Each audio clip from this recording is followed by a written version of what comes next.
The Girl with Big Questions. There once was a girl with twinkling eyes and a very curious mind. This girl was always asking questions whose answers weren't easy to find. The world is so very interesting. She wanted to learn all she could.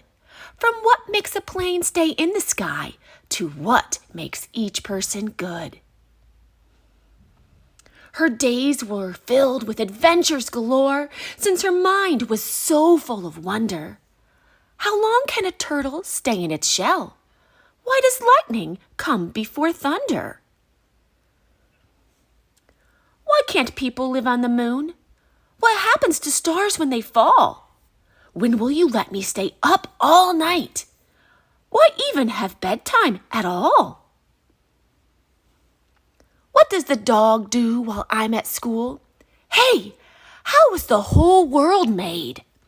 And why do we have big hearts that can feel hurt and upset and afraid? Could I fly if I got a good running start?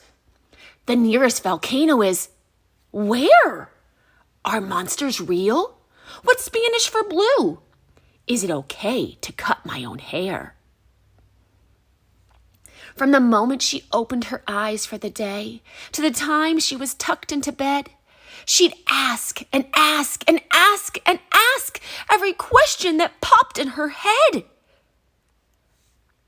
At first, her neighbors, teachers, and friends tried to answer her wonder-filled mind, but after a while, their encouraging smiles were replaced by the rolling of eyes.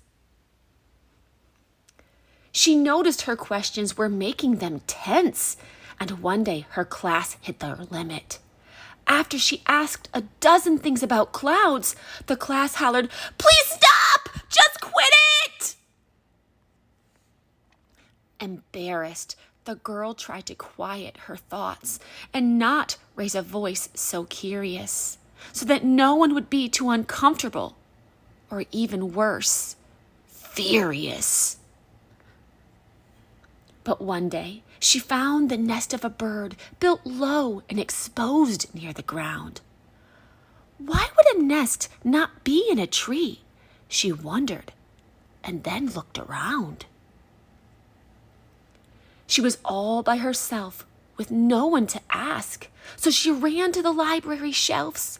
She read about cities and the lack of safe places for birds to build nests for themselves. Like hunting for treasure, she searched and learned more answers that made her frown. With an urgent report, she announced to her class, "There are not enough trees in our town!" The class, now moved by this information, asked questions about how to embark on a project to help both the birds and their neighbors by planting more trees in their parks. The girl knew then that the big questions are good, and answers aren't just things to know. They are things to discover alongside each other. Asking questions is how we all grow.